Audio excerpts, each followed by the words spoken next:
It's a long, complicated story, but at the time of the 1955 10th anniversary of the UN, the Russians were sending a delegation to San Francisco, and we had lined up the leaders of the delegation for a program, and they suddenly refused to appear.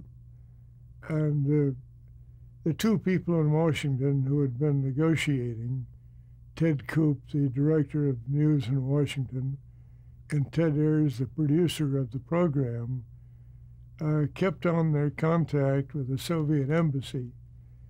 And on one occasion, a couple of years later, got a call from the embassy saying or asking whether they still would like to have somebody on the Face the Nation program. And they said yes. The man said he thought he had somebody very important in line, and he would be getting back to them shortly to tell them who it was. Well, he called back and told them that it was the top man himself, Kruschev, and it would have to be done in Washington. But there was no question about submitting questions in advance. Did I say Washington? I meant have to be done in Moscow. Moscow. And no advanced questions. Khrushchev would answer any questions given to him, and we could pick the panel that would interview him. So, of course, we said yes by all means.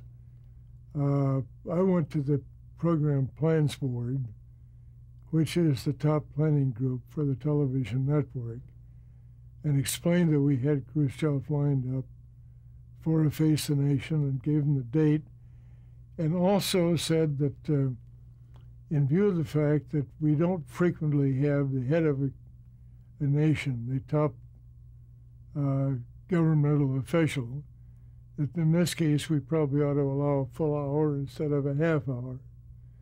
And I was given the full hour's time on a Sunday afternoon at the end of May. We went ahead then with the plans, kept Washington informed.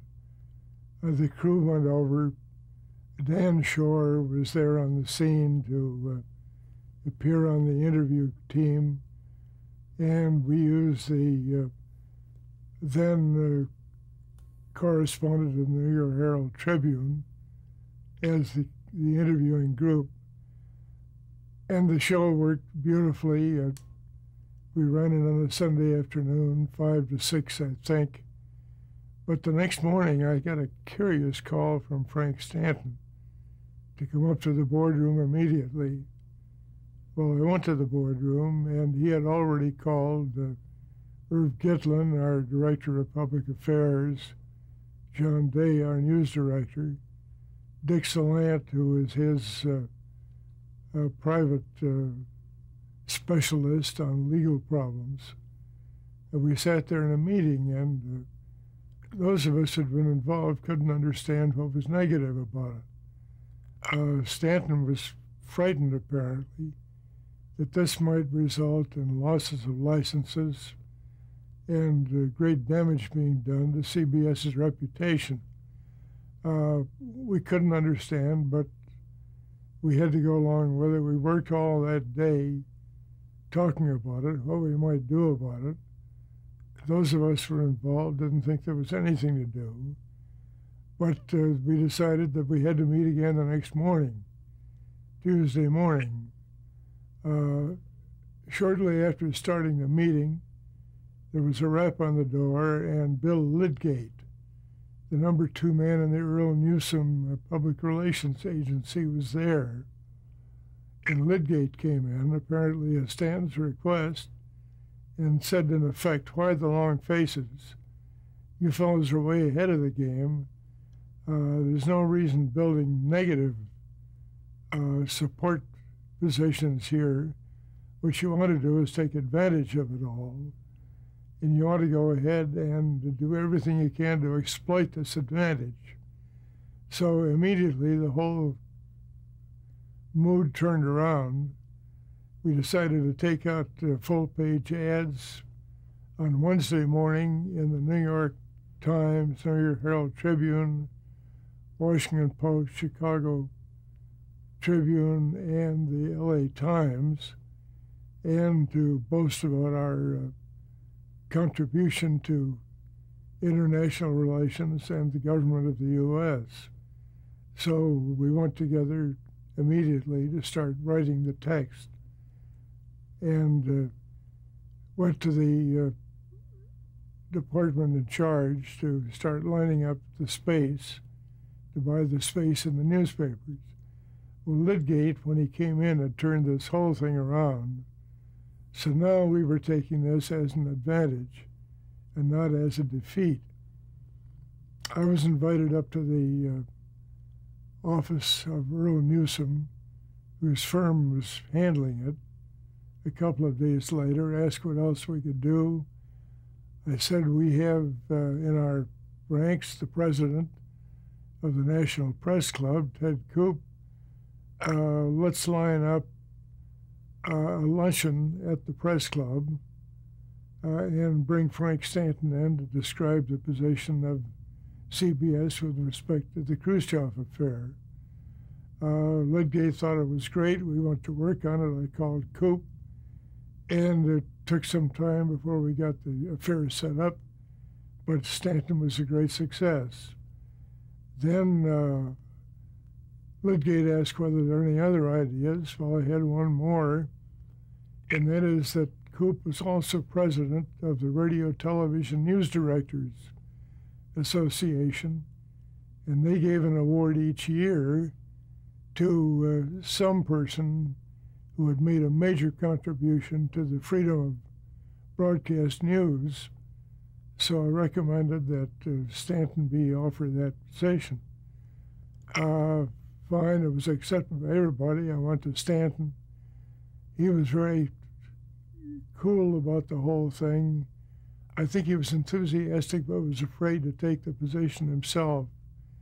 And so it went on for some time, and I kept on putting the pressure on him, saying that unless he accepted, it would have to go to somebody else. And he kept on saying, well, don't let it go right now, but give me a little more time to think. And I finally got to him about a week in advance, and he admitted then that one reason he was rather timid was that Paley had been the #1 news person at CBS over the years, and he was a little reticent to take Paley's top position publicly. But he did accepted the reward, and we got him down to Miami, where he took the award and made the speech. And by this time, I think we'd succeeded in establishing his position in connection with the Khrushchev affair, and I think we were way ahead of the game. Well, Sig, what caused Dr. Stanton's initial discomfort about the Khrushchev broadcast? You know, I haven't the slightest idea. They were very uncomfortable about anything in government which might result in the loss of licenses. And I think that probably the Secretary of State had said some rather blunt things in Washington. And my guess is that some of Stanton's friends had reported back to him and said, you're in trouble. This has been John Foster Dulles, who would have... John Foster Dulles is the one, I think, who was causing a lot of the trouble. And Eisenhower was willing to accept the Dulles advice on it. So it sounded as if the President and Secretary of State were against us. And I think that frightened Stanton some, until Lydgate got to him and said, look, take the advantage in this thing. Grab the advantage and run with it.